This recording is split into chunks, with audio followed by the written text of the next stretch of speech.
Bismillahirrahmanirrahim. Assalamualaikum warahmatullahi wabarakatuh. Alhamdulillahi wahda, wassalatu wassalamu ala man la nabiyya ba'dah. Sahabat nasta'in rahimanallah. Jika pada suatu pagi, sesaat sebelum kita mengeluarkan kendaraan menuju tempat kerja, tetangga sebelah rumah datang dengan membawa 3 potong roti aneka rasa homemade-nya. Apa reaksi kita?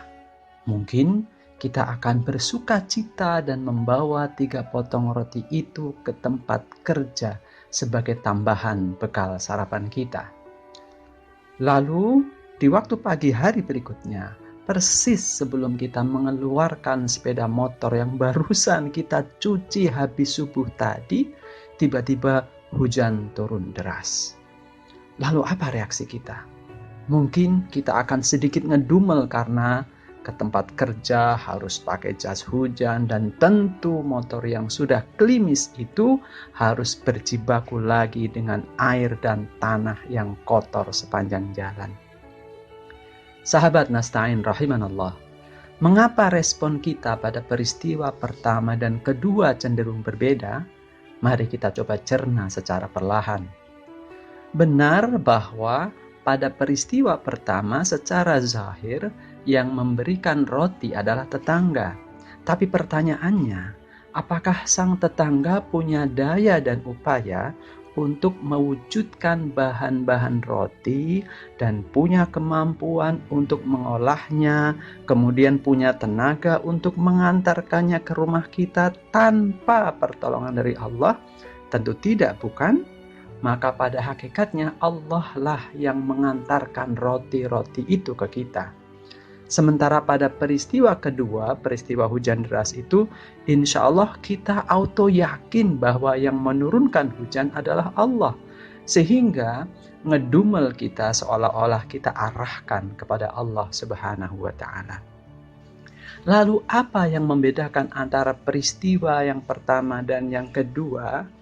Kalau sumbernya sama, yakni Allah Subhanahu wa Ta'ala, sahabat, kalau kita yakin bahwa kedua peristiwa itu bersumber dari Allah yang Maha Baik, maka pasti keduanya adalah baik. Yang membuatnya menjadi tidak baik adalah persepsi dan respon kita. Maka kita harus terus bisa meyakinkan diri bahwa kedua peristiwa di atas sejatinya yang menghendakinya adalah Allah Subhanahu wa Ta'ala.